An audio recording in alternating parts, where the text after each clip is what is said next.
Let's now refresh the calculation of azimuth of the celestial bodies using the ABC method. Now, in this method, we calculate the three components A, B, and C, and this helps us to calculate the azimuth of the body. The azimuth is basically the bearing or the direction in which the body is. A is given by tangent of latitude divided by tangent of P. Latitude will be given to us in these questions, so that same latitude is used here, and the value of P is obtained from the LHA. This P is basically angle P of the PZX triangle, which is made on the celestial sphere. And this P is either equal to LHA or it is equal to 360 minus LHA. Now, in which case it is equal and in which case it is 360 minus LHA? If the value of LHA is less than 180, the value of P is equal to the value of LHA. And if the value of LHA is greater than 180, the value of P is 360 minus LHA. In any case, the value of P will never be greater than 180 degrees. Now, once you calculate the magnitude of A, we have to give it a name. The naming is either north or south. Now, let's understand how the naming is done. This A factor is named opposite to latitude if angle P is less than 90, or if the value of LHA is greater than 270 and less than 090. So you can remember any of the conditions which is more comfortable and convenient, easy to memorize for you. The factor A will be named opposite to latitude if the value of P is less than 90, or if the LHA is greater than 270 and less than 090. And it is named same as latitude if the value of P is greater than 90, or the value of LHA is greater than 90 and less than 270. So as mentioned earlier, you can remember any of the two conditions. Either you can correlate it with the value of P. P less than 90, it will be named opposite to latitude, and P greater than 90, it will be named same as latitude. Or you can correlate it with the LHA of the body. If the LHA is greater than 270 and less than 90, it will be named opposite to latitude. And if the LHA is greater than 90 and less than 270, it will be named same as latitude. Now you will observe that in most of the questions, the condition which will apply will be the first condition, condition number 1. That is named opposite to latitude if P is less than 90 or LHA greater than 270 and less than 90. So in most of the questions, you will have the first condition given to you.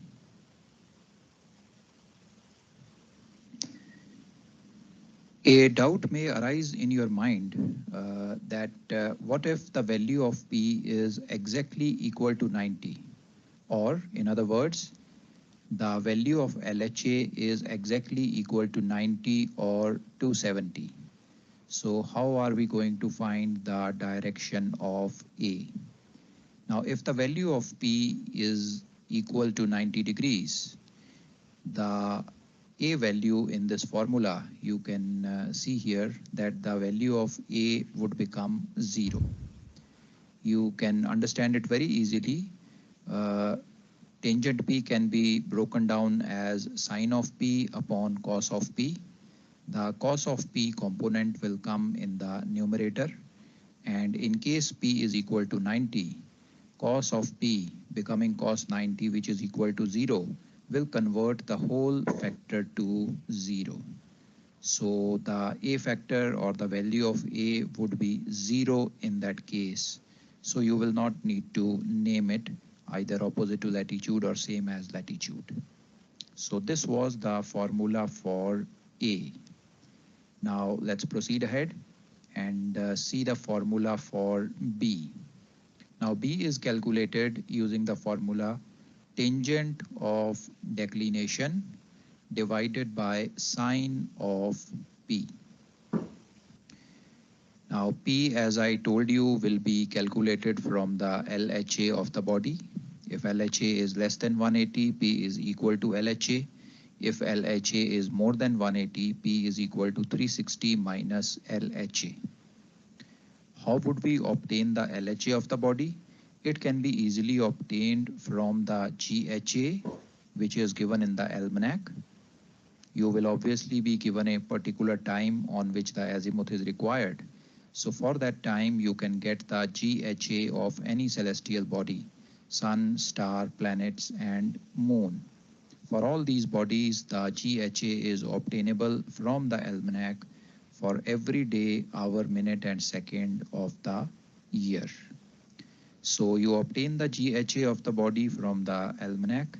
You apply the longitude of the observer, which is given in the question. And when you apply the longitude to GHA, you get the LHA of the body, and that gives you the value of P.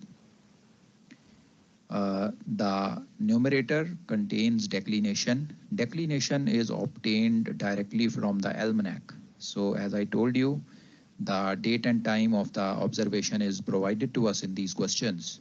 So with that date and time, we can enter into the almanac and get the declination of any celestial body. The declination as well as the GHA of all the celestial bodies, sun, stars, planets, and moon is obtainable, available to us in the almanac information. So this is the formula for B, and the naming for B is very, very simple. It is always named same as declination. So once you calculate A as well as B, now you can combine them to obtain the value of C. Now how do you combine them? C is obtained either by A plus minus B or B plus minus A. Now, which of these is to be used in a particular scenario? If the value of A and B is of the same name, we have named both of these factors. A is named basis this criteria, opposite to latitude or same as latitude. B is also named same as declination. So if you find that both A and B are of the same names, you add them and obtain the value of C. If A and B are of the opposite names, then we subtract the smaller one from the bigger one and retain the name of the bigger one. So same names are to be added, opposite name, the smaller one, is to be subtracted from the bigger one. The naming of C is done if both A and B are of the same name, the C is also of the same name. And if A and B are of the opposite name, C gets the name of the bigger value, whichever is greater between A and B. So this is the formula with which we can obtain C. Once C is obtained, then we can use it in the azimuth formula.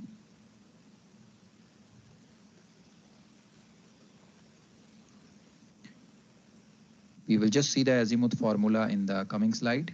Now, another doubt which may arise in your mind is that we do these calculations using the scientific calculator. So sometimes if you want to write down these values, to how much accuracy we should note these values down. So value of A, value of B, and then value of C. You can do that in the calculation. The entire formula can be solved in the calculator itself, giving you the maximum accuracy possible. But for writing down in your answer sheet, you can write these values up to 5 places after the decimal. So when you are writing them down, no need to write down the full value. That will be unnecessarily lengthy and complicated. We will get our required accuracy by going to 5 places after the decimal, and the accuracy would be sufficient for our purpose.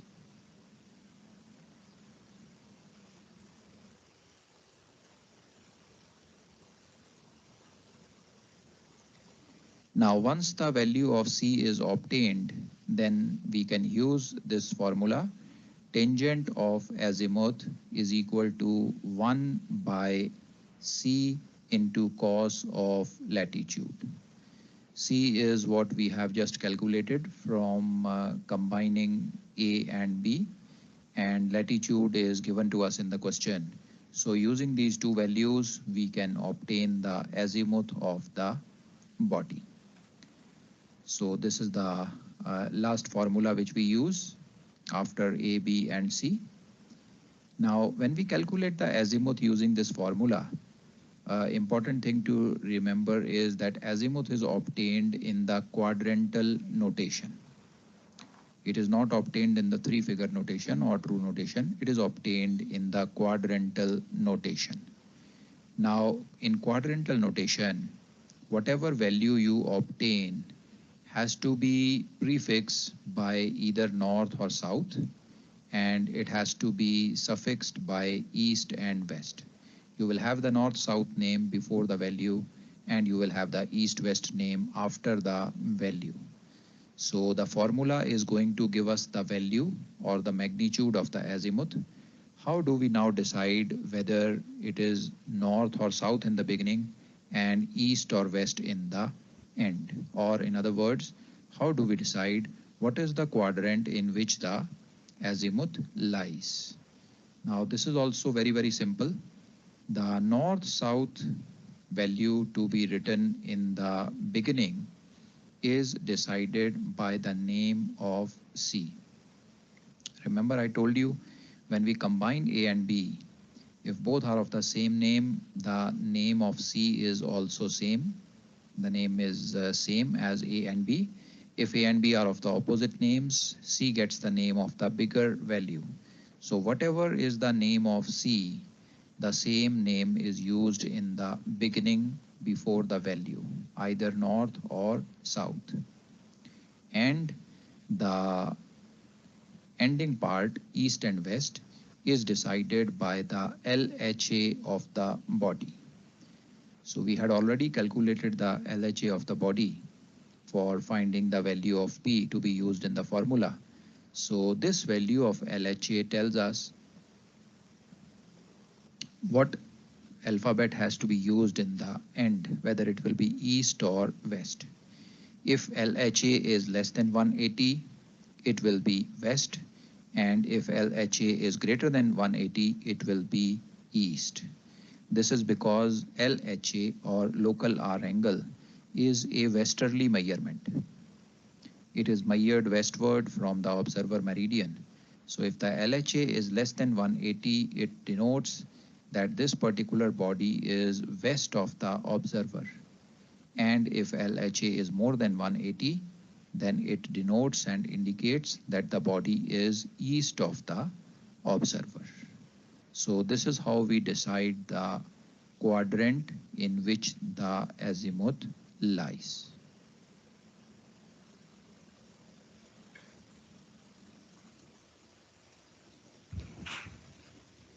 Beta, any doubts anywhere in the working? No, sir. No sir. Sir ये कुछ questions में ऐसे लिखा होता है ना अपने rising और सेटिंग, तो उसमें भी उसमें कैसे करते हैं ये साइन का, ईस्ट वेस्ट का, उसमें कुछ चेंज आता है ना सर? तो राइजिंग बेटा जो राइजिंग सेटिंग वाले क्वेश्चंस हैं, they are solved by amplitude formula. Okay sir. I'll tell you the amplitude formula also. Let's go ahead with amplitude. Okay sir.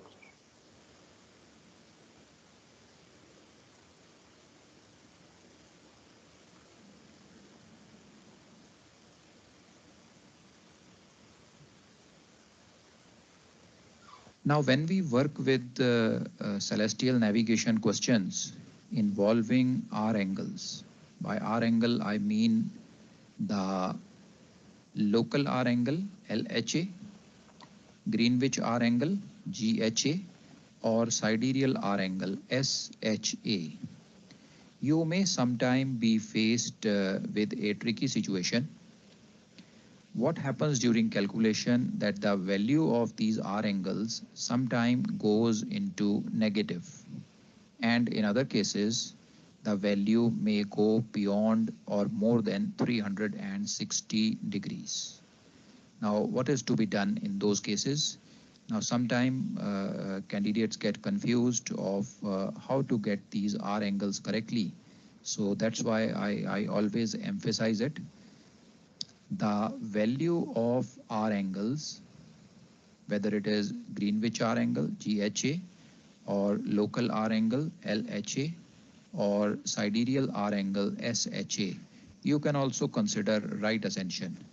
Right ascension is something which is opposite to SHA. SHA is measured westwards. Right ascension is measured eastwards from the celestial meridian of Aries. All these are R angles. Now their value always remains between 000 and 360. The value of R angle will always lie between these two figures. Now in any of the calculation, if you see that the value of R angle has gone outside this range, that means either it has become negative, less than 0, or it has become greater than 360. Now how to bring it back? You can add or subtract 360 degrees any number of times as you require to bring it within this range. So if the value of R angle is minus 60, you have to add 360 to it, and you will get the answer as 300. If the value of R angle is, let us say, 740, it has gone beyond 360 range, it is more than 360, you subtract a 360. If after subtracting 360, still the value remains outside the range, you can subtract 360 degrees again. That is why you see it is mentioned any number of times. 360 degrees can be added or subtracted any number of times till you get the R angle value between these figures of 000 and 360. Sir आपने क्या बोला है? A number of time, थोड़ा आवाज cut गया था sir. So very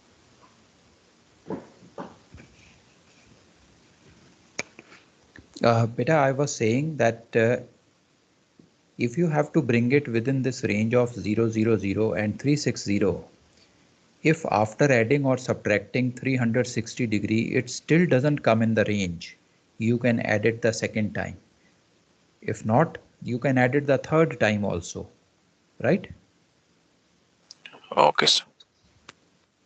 Okay. Sir, is there any example in which we need to add for the third time 360 degree? Not much, Beta. Most of the time you will have the value coming inside the range by adding or subtracting it once. Sir 2 times से कैसे रहेगा sir? वो minus ज्यादा रहेगा otherwise. Don't worry बेटा, अगर किसी question में आएगा तो आपको अपने आप पता चल जाएगा.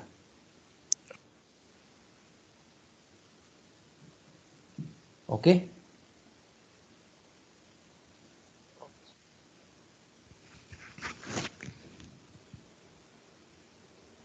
important relationship. Please keep in mind that always 360 is to be added and subtracted. We do not add 90 or 180 or 270. Any of these figures are not added or subtracted, otherwise the calculation will go wrong. We always add 360 and we always subtract 360 only.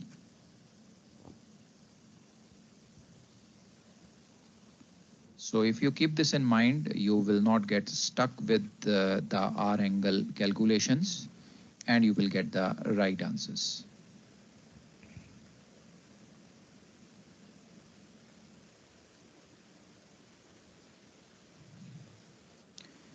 Now let's refresh the calculation of amplitude. Amplitude is basically the azimuth or bearing of a body when it is on our horizon, or you can say when it is rising or setting. Now the formula for amplitude is sine of amplitude is equal to sine of declination divided by cos of latitude. So in these questions, the latitude is provided to us in the question. So it can be straight away picked up and used. And the value of declination is obtained from the almanac. And just by a single step formula, we obtain the value of the amplitude. Now we have to be careful that the value of amplitude which we obtain is obtained in a special format, and that format is you will have a east or west in the beginning and you will have a north or south in the end. We do not use this type of format in any other calculations. The format which is generally used in the quadrantal notation has the north-south in the beginning and east-west in the end. But in the calculation of amplitude in this particular formula, you will have the east-west coming in the beginning and north-south coming in the end. Now, when you get the value of amplitude from the formula, you get the magnitude. Now, how to find out the name, whether we should put east or west in the beginning, and whether we should put north or south in the end. How is this to be decided? This is also very simple and easy. Now, whether we should put east or west in the beginning is decided by whether the body is rising or setting. In case of rising, it will obviously be east. All the celestial bodies rise on the eastern horizon. And in case of setting, it will be west. All the celestial bodies set on the western horizon. The north or south to be put in the end is decided by the declination of the body. Whatever is the name of the declination, the same north or south indication is to be put at the end of the amplitude. So this is the amplitude formula and the related information about how it is to be named. Now in amplitude questions, usually the time of observation is not provided to you. In the azimuth calculations, I told you that date and time is provided in these questions because the azimuth will keep on changing as the time passes. But for amplitude questions, usually the time is not provided to you. So how do we obtain the declination of the body? Because for declination, we require the time. So what we do is, we first obtain the LMT of rising or setting of the body from the almanac. So we obtain the LMT of rising or setting from the almanac. Then we apply the longitude and time. DR longitude is provided to us. So we divide it by 15. That gives us the longitude and time. And we apply it to the LMT to obtain the GMT of rising or setting.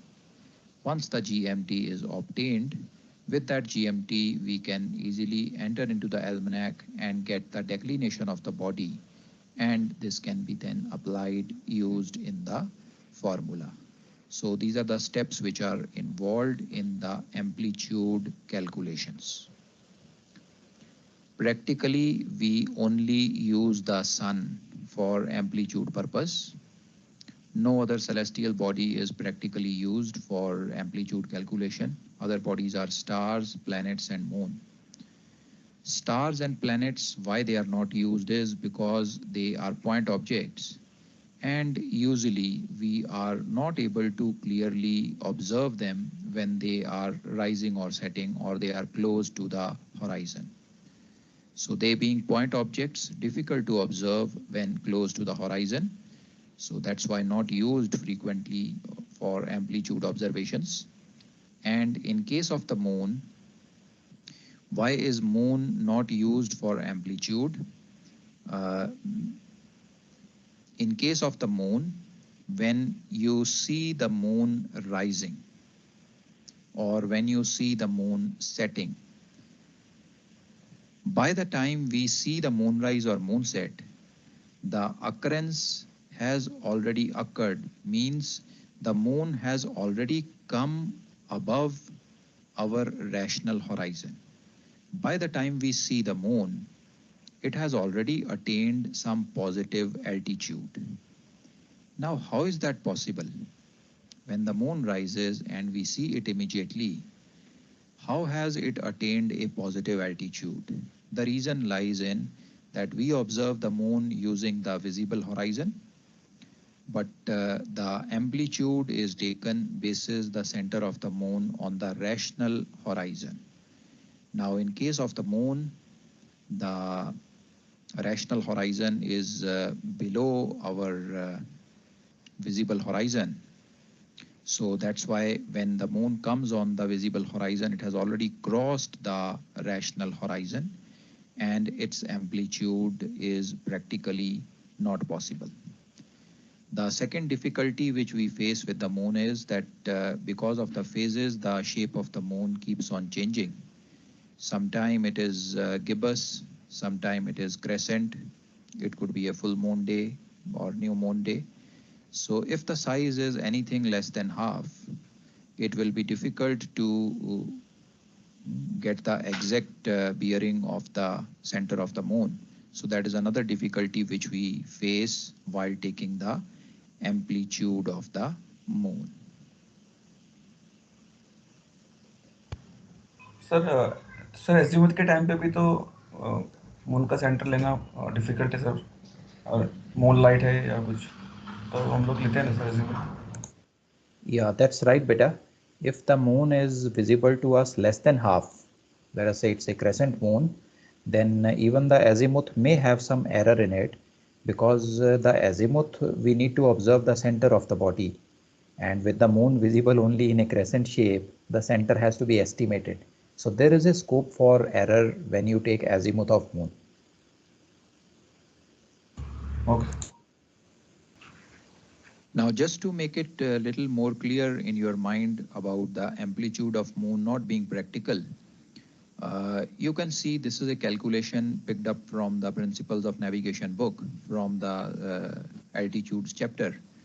You can see that the observed altitude of the moon's lower limb on a particular day was 0 degrees. This basically signifies the moonrise. Now, if you apply all these corrections, the dip correction, then the refraction correction, then the semi-diameter, and then the parallax correction. The parallax correction, you will see that the true altitude of moon is already 28 minutes. So moon had already achieved a positive altitude. By the time you are able to see it, it appears on your horizon. You are already having the moon at 28 minutes of altitude.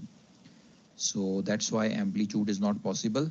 Amplitude is taken at the instant when the true altitude of the body is 0 degrees 0 minutes. That means the center of the body is on the horizon.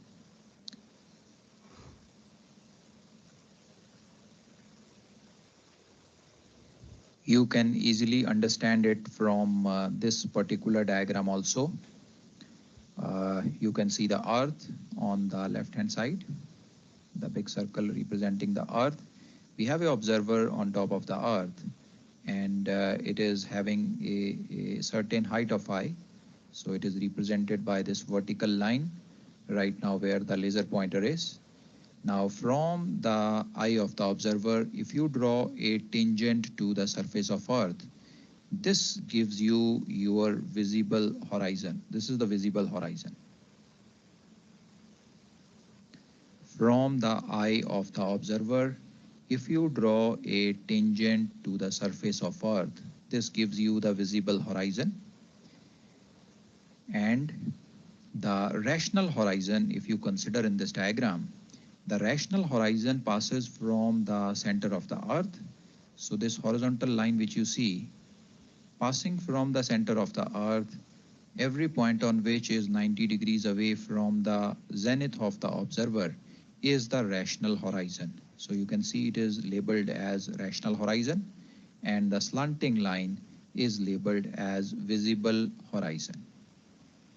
Now we have compared the sun and the moon in this particular scenario, and moon is much closer to the earth as compared to the sun.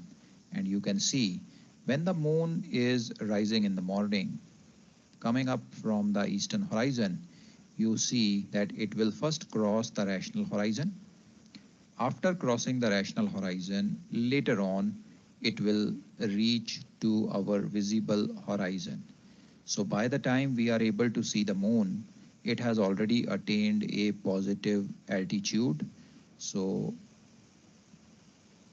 telling us that the amplitude in this case will not be possible. Amplitude should be taken when the center of the body is on the rational horizon. Now let's compare it with the case of the sun. You can see the sun is much farther away from us as compared to the moon. So we have the sun much farther away. And you can see at this particular condition, the sun has already crossed the visible horizon. That means the sunrise has already occurred, and it will come to the rational horizon a little later. Now this is exactly the reason that when we take the amplitude of the sun, the amplitude is taken at that instant when the lower limb of the sun is 1 semi-diameter above the visible horizon. So when the lower limb of the sun is 1 semi-diameter above the visible horizon, that is the time when the center exactly lies on the rational horizon and the amplitude can be taken.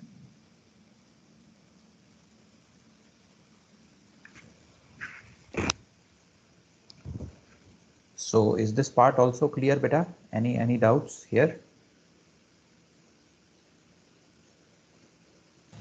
No, sir.